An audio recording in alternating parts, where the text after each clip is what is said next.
back to another TM Byte. Welcome, Mackenzie. Thanks for joining me. Yes, thank you. It has been an eventful past little while and going to be a very eventful end of the year. Man, and aren't things really speeding up? Like, we can't even keep up. We're working on trying to, release more content that's going to be valuable for you guys. But we, again, find ourselves in a place where we want to get you information right now. And one of those things is kind of circling back to what we talked about last time. So the last time we talked was more about this major civil gathering of leaders. We talked about the Leaders Climate On Summit. We talked about the G7. And we see how there's like this mirroring happening of everyone aligning under this climate agenda and some real action being put behind it.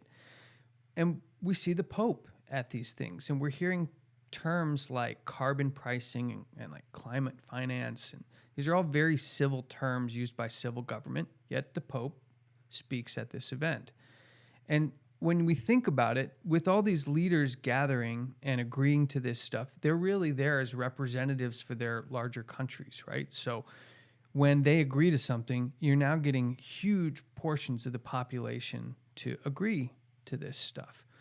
So, it makes me wonder, when the Pope speaks at this event, is he speaking as a religious figure or is he speaking as a civil figure? Because now, just yesterday or in the last 2 days now, it might have been, the Pope has come forward with two other prominent religious figures of the Orthodox Church and the Anglican Church, representing 1.6 billion people total, saying they're coming together to ask everybody to align on this climate agenda.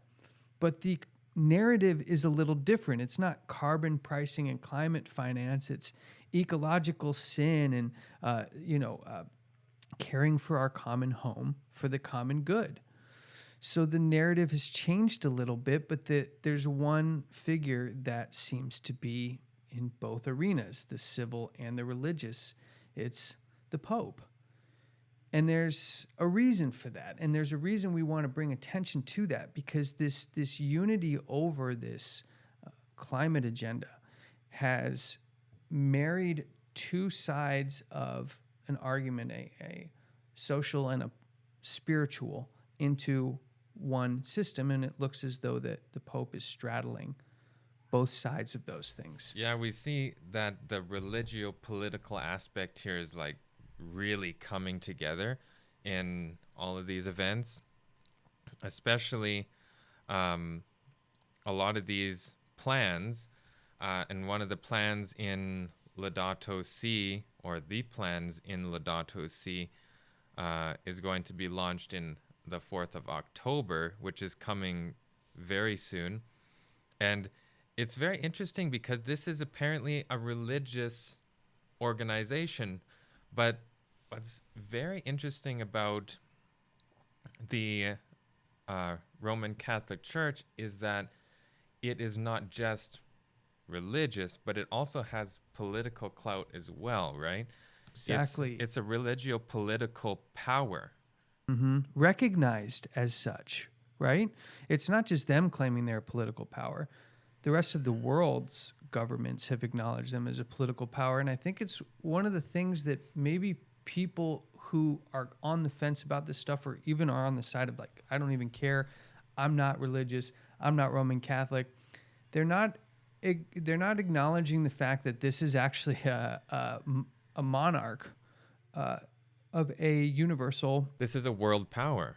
Government. It is an acknowledged world power. And I think we want to look at that a little bit more today and explore the titles that the papacy has given itself to establish that they claim themselves to be, on the civil side, king and universal monarch of the world. And I know that's a claim that may seem like strange to some, and there may even be people that would say, well, any small territory some guy can sit on a throne and make claims that he's king over everybody else. Well, this isn't just any little territory. No. We're talking about a power that has been around for a long time, that they have had a huge impact in history and will continue to have a huge impact in history. And that's why it's very important to see the connection there between the religious and the political aspect. And that is going to get even more stronger as time goes on. We're going to see that getting, it's showing its head even more. Yeah. And we actually are seeing that now through climate law, right? So we need to understand where the marching orders came from, because let's first look at these civil claims that the papacy makes of themselves so we can understand what these encyclicals from the Pope really are. Fratelli Tutti and Laudato Si are marching orders from a king to his subjects to carry out to the rest of the world. And so that civil and religious union has now found its common topic or common ground in climate change, with, as we've already discussed in previous episodes and at length, the pandemic acting as a catalyst to allow the world systems to be shaken up to prepare it for this full transition to this new system, and to give it a basis in morality, which we're going to see is always where the nature of the topic will come back to. It'll always come back to morality.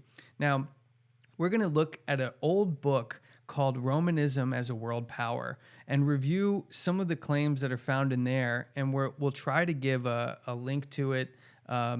If not, at least we'll show you where you can find it. I think Google Books might even have it. But it does a really good job for a book written in the 1920s of laying out the claims of the papacy as a civil power and supporting it with quotational evidence, meaning using the experts or even internal sources from the Vatican itself to describe its power and how it's seen compared to the rest of the world. So we establish first that the Pope says he's the king of a universal monarchy. And the quote here is given by the Archbishop of Wisconsin in a letter from April 8th, 1921. He says, American Catholics should understand clearly the teachings of their faith, namely, that the church is not a republic or a democracy, but a monarchy, that all her, the church's, authority is from above and rests in her hierarchy. Such is the essential constitution of the church given her by Jesus Christ, who placed all the powers and rights of the government in his visible kingdom on earth, both in things temporal, there's our spiritual, our governmental civil component, and things spiritual. Well, now here's our religious component, which we're seeing now, the uniting of the Christian leaders, exclusively into her visual rulers, the bishops. So this is very clear that this is a monarchy with a king at its head, and it's not just a normal king from their perspective. We're looking at a king that by divine right has dominion over both things temporal, which means physical, and spiritual or religious. Yeah, so they're talking themselves that this is what they are. They are religiopolitical power. And we can take this way back even further to 1595. This is a quote from Thomas Aquinas, and one of the most prominent and most quoted saints in the Roman Catholic Church. The Pope, by divine right, hath spiritual and temporal power as supreme king of the world. He can impose taxes on all Christians and destroy towns and cities for the preservation of Christianity. So that's pretty serious. Or the common good. Let's replace Christianity there with common good, because it's essentially the same concept that they're promoting. And we could, Mackenzie, we could present literally thousands of more citations supporting this. This is really just a brief overview, but we can with certainty understand that the papacy sees themselves from a civil power by a religious assumption. So they're assuming this temporal power because of their apostolic succession of Peter, as they would say. Their authority that they've been given by Christ himself to have this dominion. And they allow or tolerate other governments and rulers and different types of ways of living only because of their tolerance of it. It's not actually an acceptance. It's really more of a tolerance for the time being. Well, we knew from the situation in the Dark Ages that they had the authority back then and it wasn't tolerated. Right now, at this point in time anyways, for a short period, it has to be tolerated because they're not back to that same status they were before 1798. Right, which is when Napoleon went in there and essentially all the teeth of the papacy was fully removed. But we've got this claim now that the papacy is this universal monarchy with the Pope at this universal head with dominion over all. Well, wouldn't the traits of a king show if this claim was true? Well, don't we find the Pope seated on a throne? We do. We also find the Pope wears, and when we say the Pope, it's the seat of the Pope, not necessarily the individual that sits there currently, although that can be the subject of discussion too. When we say the Pope in this sense, we're saying the seat of the Pope wears a three-tiered crown. Many have seen this, but may not fully realize its full implications because a crown very often represents the totality of the kingdom that would be there. In fact, the king of Babylon's crown, when he went and conquered other places, you could tell it was the king of Babylon and not some neighboring lesser ruler that was coming. This crown means something. So when you see the papacy wear this three-tiered crown, Mackenzie, what is that three-tiered crown inferring? Well, we have three layers. So it's saying that it's encompassing everything from heaven to earth to under the earth. So we have those three layers that they are saying that they are king over all of these things. And they are making that very clear and public because they are saying that they are political ruler, but also ecological and spiritual. So there's all the components there that they are embodying and they are putting their clout forward, and that's going to become more apparent soon. And I think that's what we're seeing when we hear terms like environmental sin and ecological justice. There's this merging of civil and religious happening under the guise of a global issue. And that's basically what Laudato Si is, right? It's a bill. So that's a political thing. And he's wanting to get buy-in from political leaders. That's the whole purpose of this, is to get governments to endorse the Laudato Si goals. And when people say from a distance, well, isn't religion losing members, and aren't these things waning? We'll look at a couple of statements in a little bit that kind of show that they don't really care where you're at spiritually. You're included. You can think whatever you want, feel however you want, believe whatever you want. You're included, and we can. If they don't get you from the religious side, they're going to get you on the side of, well, we only have one planet, we have to save it, and we have to do everything for the common good. In fact, individualism itself must die in lieu of the common good. But getting a little ahead of ourselves on that. Well, and just another comment there as well. There's actually not that many atheists in the world. Most people are religious in some form. And they call it spirituality. But spirituality. There's all these terms, and then you can garb that however you want. But there's only, I think, confirmed like 200 to 250 million actual people who deny a deity of any sort. So that's not a very big number. 240 million self-identified atheists worldwide. Out of what, 7+ billion out people? Of over 7 billion people. So that's a pretty small number compared to... Not an to, insignificant number, mind you, but small. Compared to the rest of the religious world. I agree. But, one of the things I wanted to point to was people understanding the relationship that the rest of the world has with the papacy. That is done through their ambassadors. And that's on, let's say, the United States, which at the time Romanism as a world power was written, the author thought was preposterous and absolutely unthinkable, unimaginable that the United States would ever have a representative at the Vatican as an ambassador. Yet here today, they've been there for over, I believe, 30 years now. But that these ambassadors sitting in the Vatican at Vatican City represent a royal court of sorts. And actually, on the flip side, as the Pope sits as a king, he requires, as all kings do, first allegiance from his subjects everywhere.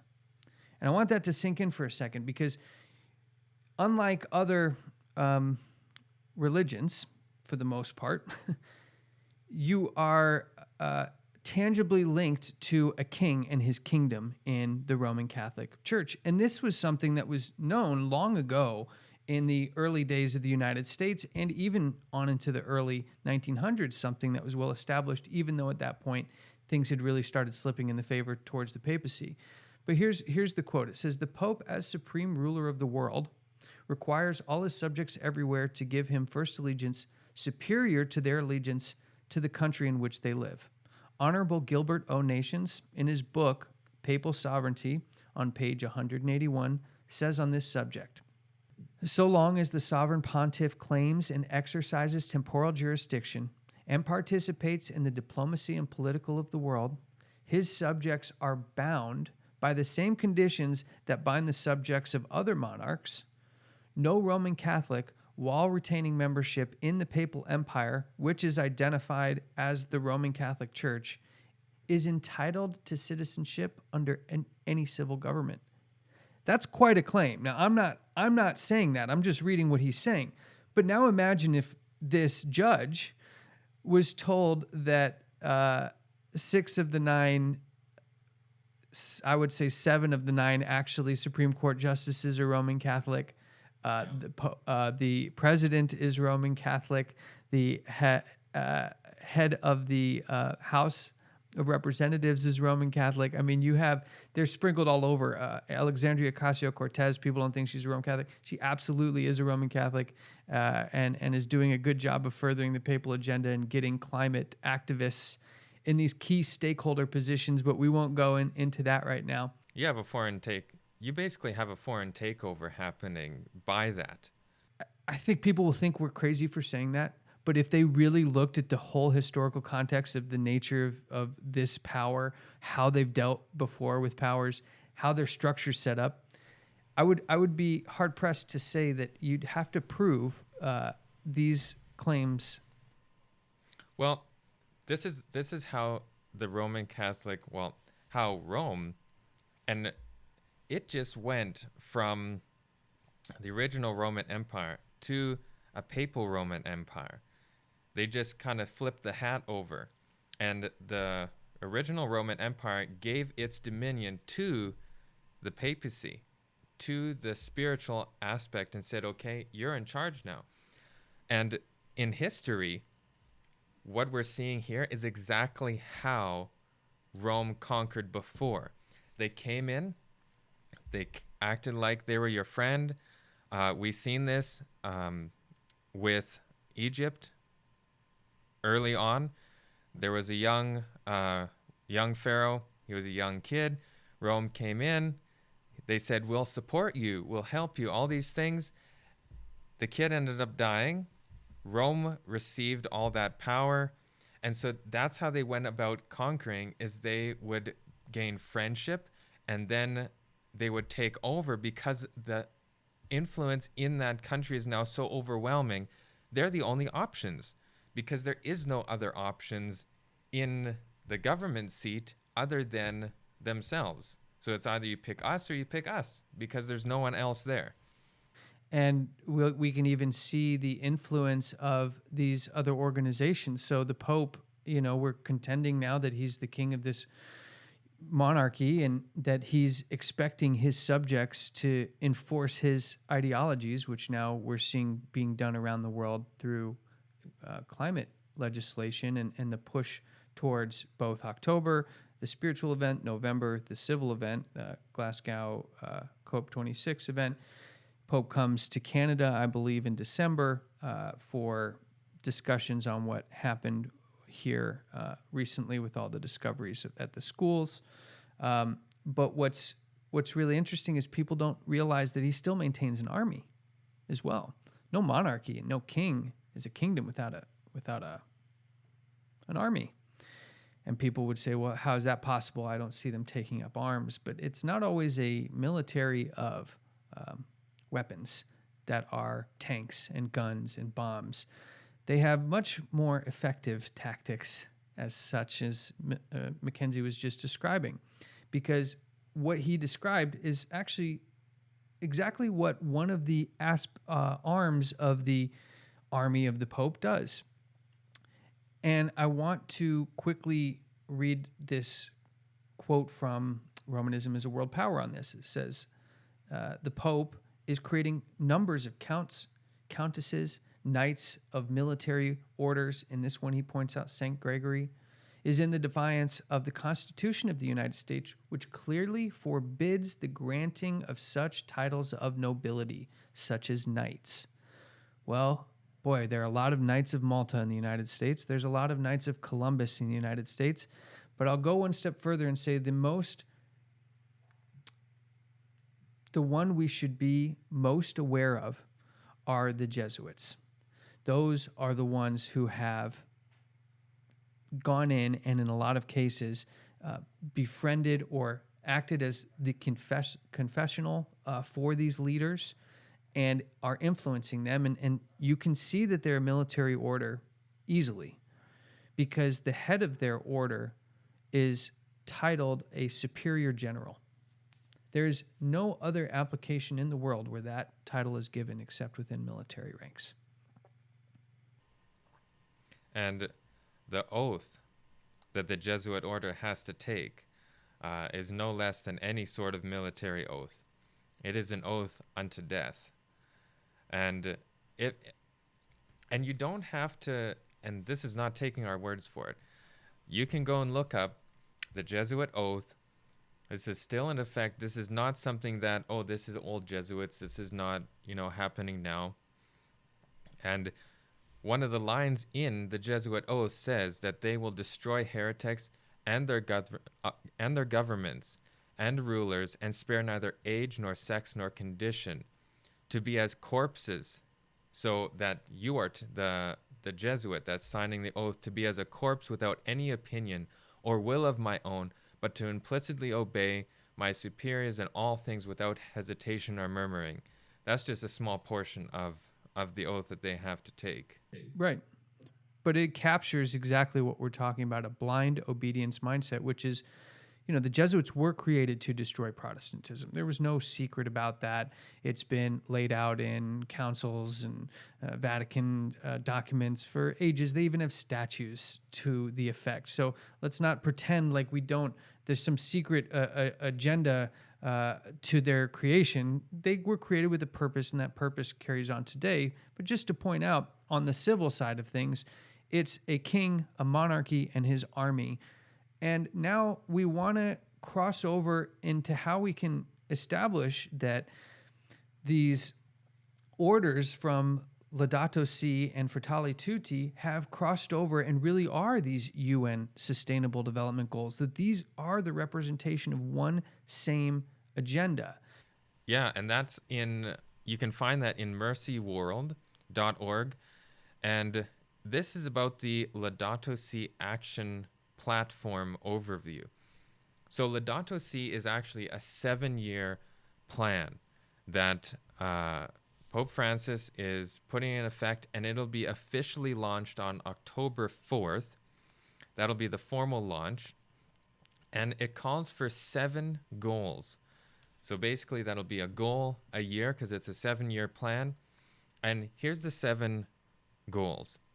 A response to the cry of the earth, a response to the cry of the poor, address ecological economics, adopt simple lifestyles, meaning owning nothing, that's pretty simple, engaged in ecological education, develop an ecological spirituality, and to communicate engagement and participatory action. So this sounds no different than the 2030 agenda or any of these other agendas that we see that they're trying to put forth.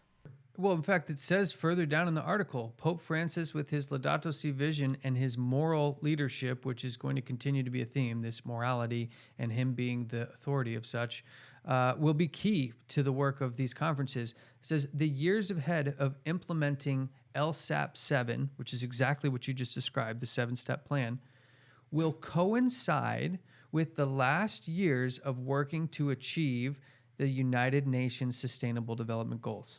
There's your link. These two are coinciding with each other, working in tandem to achieve, on the spiritual side, the LSAP 7 goals, which, because all the things you read are spiritual in nature.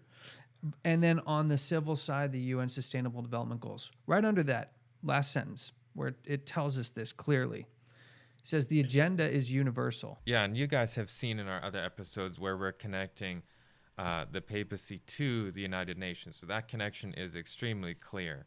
But what blows my mind is they're telling us that these connections are there, and that the agenda is universal, the goals are complementary, and they concern us all.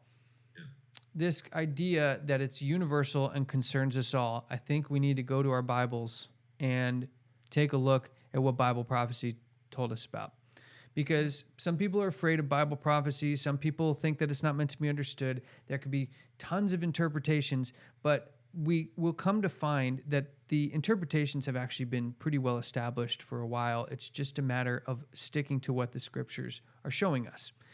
And why don't you paint a picture of what we're expected to see according to the Bible in terms of conditions and what we would see leading up to the return of Christ? Well, a good place to start would be Revelation 18:9. And this paints a very clear picture of kind of what we're seeing today. Revelation 18:9 says, "And the kings of the earth who have committed fornication and live deliciously with her shall bewail her and lament for her when they see the smoke of her burning." Now, let's couple that with Revelation 17. So going back a chapter, starting at verse 2, "With whom the kings of the earth have committed fornication, and the inhabitants of the earth have made drunk with the wine of her fornication." And then we can jump down to verse 13. "These have one mind, and shall give their power and strength unto the beast." So this beast that's referring to is none other than the Catholic Church. And it says that all these different earthly kings and powers are going to give their power to the beast. And that last one you pointed out in Revelation 17:13, they're going to have one mind. So let's look at what the Bible says is going to happen and recompare it to what we just saw Laudato Si and the United Nations goals have said. So it says all nations are going to be involved, all of them. All nations have drunk of the wine. So you don't get to sit on the sidelines on this, unfortunately. As with some of the mandates now, we are going to be continually compelled to make decisions like this. And I speculate a little here, but I imagine we're going to have a lot more decisions like this than what we're just currently dealing with coming up. All nations, all people are going to be affected. In that, the kings of the earth are going to be the drivers of this change. Just as we see them all meet at a climate summit, if they are getting together to represent their larger constituents of people, well, the driver of this change to affect all nations will first be adopted by the kings of the earth. But the kings of the earth have said we have one agenda, we have one mind, we speak as one in common. So then it leads to the question, whose one agenda is it? So I'd actually like to start with verse 8, just to go off of one thing that we mentioned earlier. "And all that dwell upon the earth shall worship him." So we see again that all the kings of the earth, all the earth will worship him. It's going to involve everybody, no matter what you feel personally about things. Yeah. So then let's jump down to 12. Actually, we can start at 11. And I beheld another beast coming up out of the earth, and he had two horns like a lamb, and he spake as a dragon. And he exerciseth all the power of the first beast before him, and causeth the earth and them which dwell therein to worship the first beast, whose deadly wound was healed. So we have a very interesting time frame here, because we know that the papacy did receive, and it was even in the newspapers, that they received a deadly wound, and that was in 1798 when the Pope was taken captive. So it matches just perfectly right into this spot. I feel like we hear the papacy use this wound language subtly a lot. Yeah. The healing of the wound. They're aware of this history. Yeah.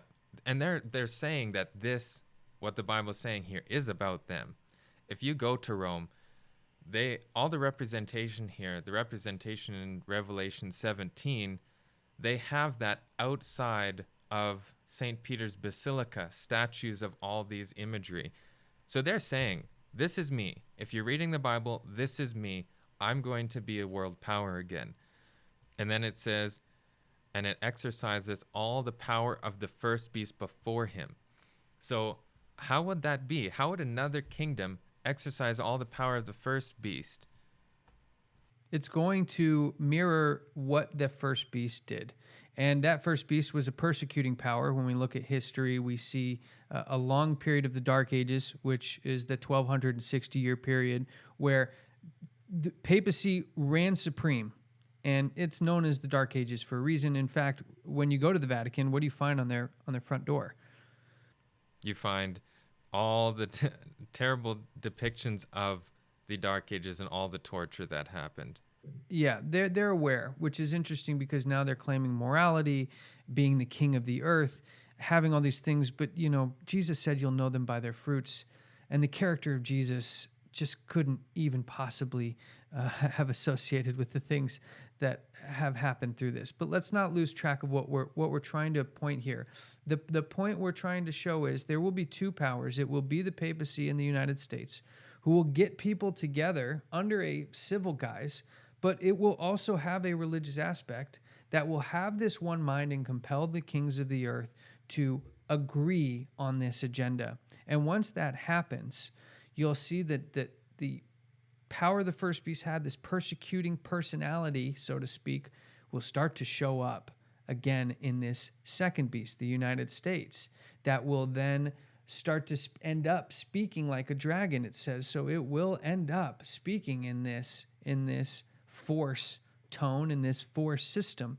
And, there's so many ways for Bible prophecy to fall apart, yet here we are in 2021 with a Roman Catholic president and a Jesuit pope who are actively engaging the world in ecumenism to support this climate, eco-justice, socio-religious issue, exactly as the Bible said it was going to happen. So if these interpretations were incorrect, and I know a lot of people out there have been waiting for us to bring up Kabbalism and the secret Jewish cabal that's behind these things, that it can't be this forward-facing papacy that's really behind these things. It's the other way around.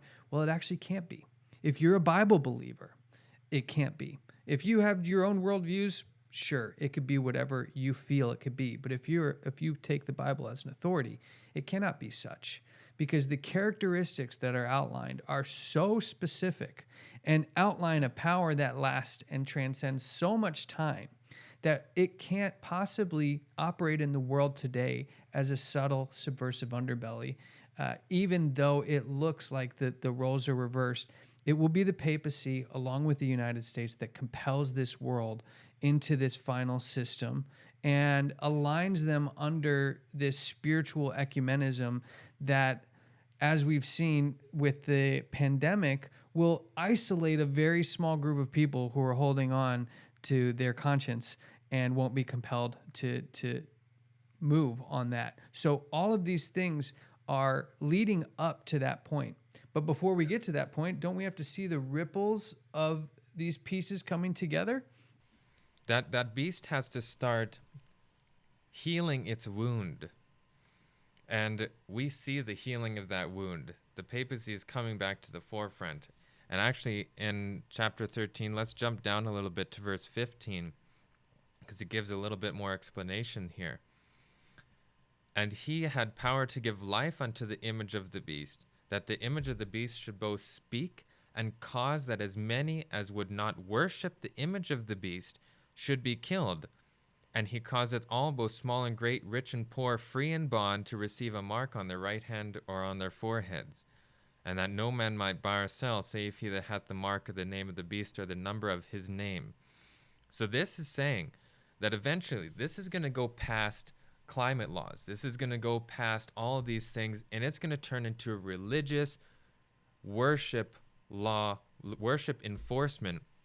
We can see the connection there even to the climate agenda, because what did the Pope want to implement? Climate Sundays.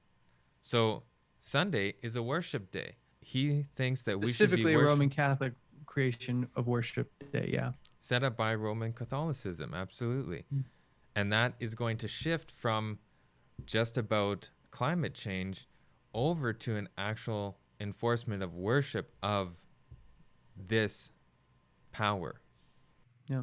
And we see the trickle down effects because this is supposed to be a bite. Sometimes the bites are big, sometimes the bites are small, but we have to get you this information. And the last bit we want to introduce is just to show how real this is and how real it is in terms of coming to our front door, that these ideologies in Laudato Si and Fratelli Tutti are now trickling down to the civil leaders of the world and other civil organizations like the International Monetary Fund, World Bank, but also things like the World Economic Forum and things like the Rockerfeller Foundation.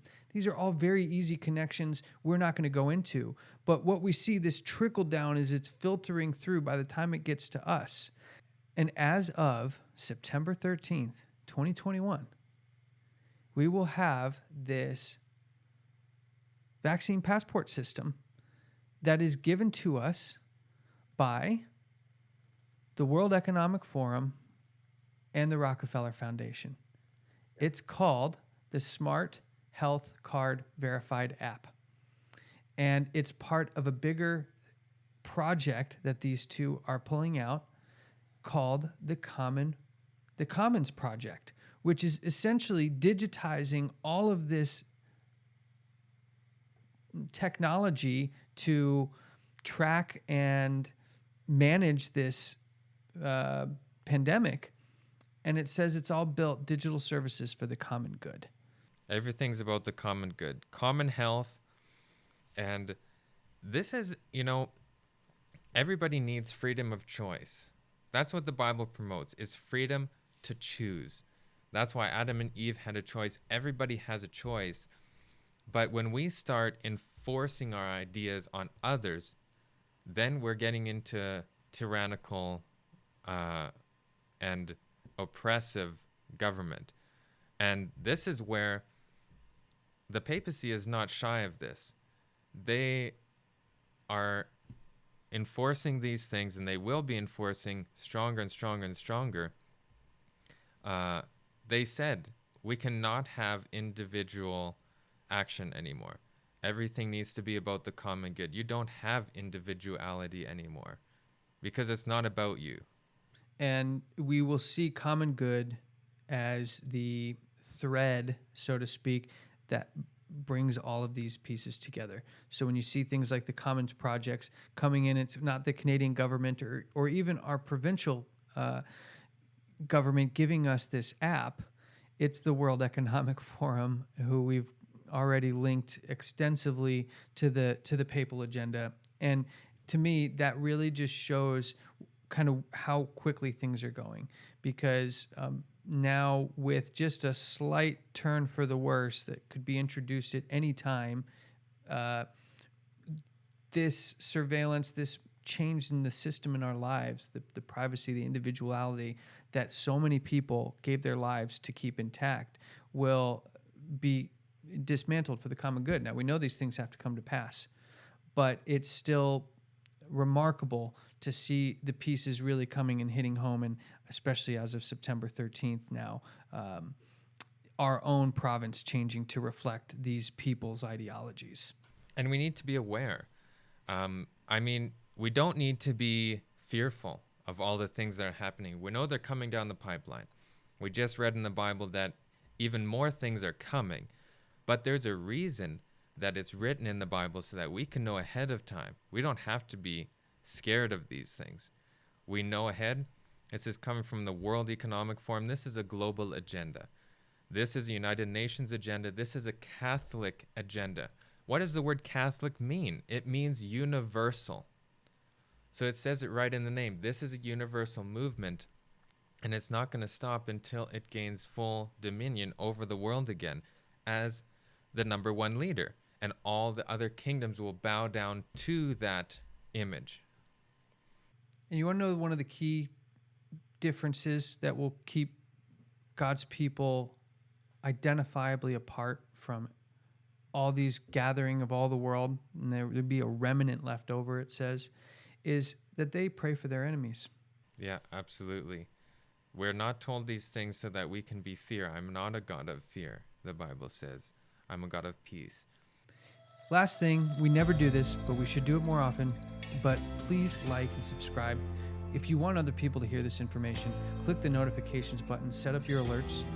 We're going to keep trying to bring this information to you as recent and as current as possible, but help spread the message. Give it to other people. Share this, even if you don't think they're going to agree with it, but plant that seed that allows them to see what God is going to reveal for them in truth later. And we're grateful for each and every one of you. And Mackenzie, thanks for jumping on today, man. Thank you very much.